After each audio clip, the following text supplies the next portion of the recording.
বল্টু, তোর হাতে তো দেখি 12 ইঞ্চির একটা ফোন, তুই এই ফোনটা কোথায় পেলি? আরে গ্রামের শেষ মাথায় একটা সাধু বাবা এসেছে, ওনার কাছ থেকে আমি এই ফোনটা পেয়েছি। কি বললি? তাইলে আজ আমিও যাব ওই সাধু বাবার কাছে।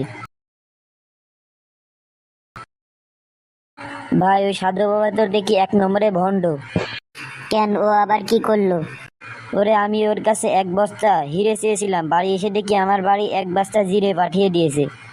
আরে সাধু বাবা কানে একটু কম শোনে, আর তোর কি মনে হয় আমি কি 12 ইঞ্চির ফোন চেয়েছিলাম? তাইলে এখনই চ ওই সাধু বাবার কাছে। বাবা 3 দিন কিছু খাইনি, 1 টাকা দান কর। 3 দিন কিছু খাননি, 1 টাকা দিয়ে কি করবেন? ওজন মেপে দেখবো কতটুকু ওজন কমলো। তুই কি মনে করছিস আমি হলাম হ্যাডাম বাবা? আমার কিছু না খেলেও চলি। তুই যদি আমাকে কিছু দান করিস, তুই ডাইরেক্ট জান্নাতে যাবি। তাইলে আমি আপনাকে এই ঢাকা শহর দান করে দিলাম। আরে ঢাকা শহর কি তোর বাপের? তাইলে জান্নাত কি আপনার বাপের? আরে এসব কথা বাদ দিন তো, কাজের কথা বলি। আসলে হয়েছে কি, মেয়েটাকে দ্বিতীয়বার দেখার পরে আমি প্রেমে পড়ে গিয়েছি। কেন প্রথমবারে প্রেমে পড়লি না কেন? কারণ প্রথমবারে তো জানতাম না মেয়েটার বাপের এত টাকা আছে। আপনি এমন কিছু করেন আমি যেন ওই মেয়েটাকে পটিয়ে বিয়ে করতে পারি। আরে তোর কি মনে হয় আমি যদি এই কাজটা পারতাম তাহলে কি আজ আমি সাধু বাবা হতাম? তুই অন্য কিছু চাইতে পারিস। আচ্ছা তুই কি কাজ করিস? কি আর করবো, টোটো কোম্পানির ম্যানেজার। আচ্ছা তাহলে দোয়া করে দিচ্ছি তুই যেন টোটো কোম্পানির মালিক হয়ে যাস।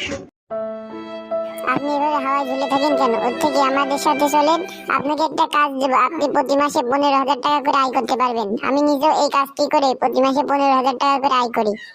আরে আমি হলাম হ্যাডাম বাবা, আমি প্রতি মাসে ভিক্ষে করে 1 থেকে 2 লক্ষ টাকা আয় করি। আর এইসব বাদ দে, তোরা কাজের কথা বল। আপনি তো দেখি কানে ভালোই শোনেন, কিন্তু আমি 1 বস্তা হিরে চালাম আর আপনি 1 বস্তা জিরে দিলেন কেন? আমাকে দিয়েছেন 12 ইঞ্চি ফোন, কিন্তু আমি চাইছি 12 ইঞ্চির, থাক বললাম না।